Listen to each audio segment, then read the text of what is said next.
Hi, so for this video, I'm going to be talking about chapter 4, which is called The Resources of Evidence. And this chapter starts off by talking about no public speaking class or textbook can teach you how to correctly prepare for occasions when you need to when you'll be expected to present materials, make a case, or talk about or memorialize a loved one. And then this chapter mainly focuses on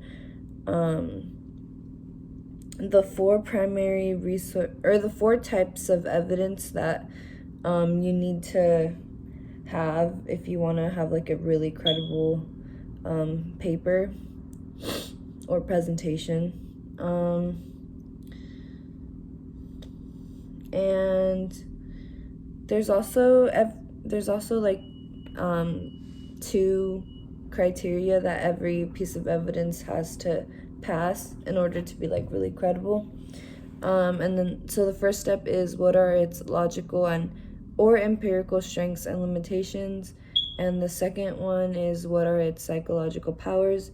So this is just like the two questions that you ask yourself when you're trying to use a piece of evidence to see if it's like really if it's like super credible. So the four types of evidence are the five types of evidence are visuals, analogies, statistics, stories, and then the last one is like experts. So just like if you're an expert in like a certain field.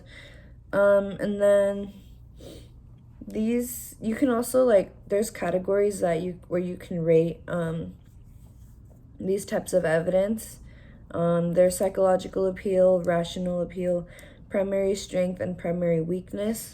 So that's just you can use those as a way to see like how strong or weak your evidence is, or if it has a psychological or rational appeal.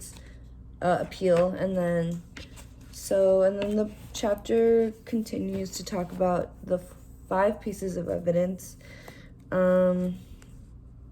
So with stories, they can either be like really strong evidence, or it could be really weak evidence depending on like the type of story it is, or how detailed or not detailed it is, or if it's real or not. And then the second type of evidence is statistics. So statistics allow you to recognize the significance of like numbers. It's like an easier way to you can actually see the significance of something if you're if you have a statistic, because people tend to trust numbers more, and by providing statistics and numbers in like your paper or your essay, it makes it more credible. And yeah, so statistics is those are like really strong evidence. So if you use that in your essay, it's good. And then the third type of evidence are visuals. So it's like a picture.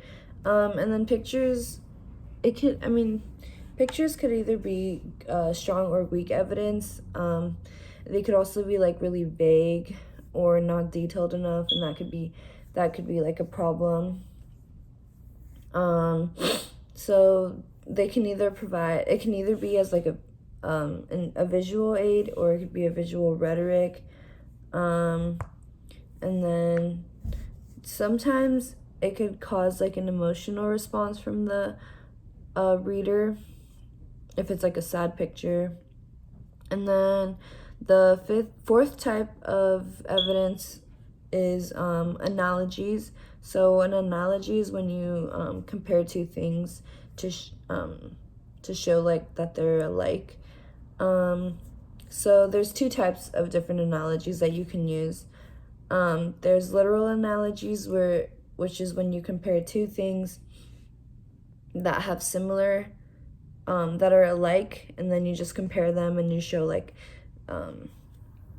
what's common between them. And then there's figurative analogies where you compare two things that have nothing in common, and you try to find something to show like that they have something in common. And then this is like a good way of using evidence because it's like original. And then the fifth type of evidence is just like expertise, which is like someone who's an expert in like a certain field. So if you like cite an expert on something in your paper, then that's like credible because those people know exactly what they're talking about, and it just makes it more credible and believable. And yeah, that's it.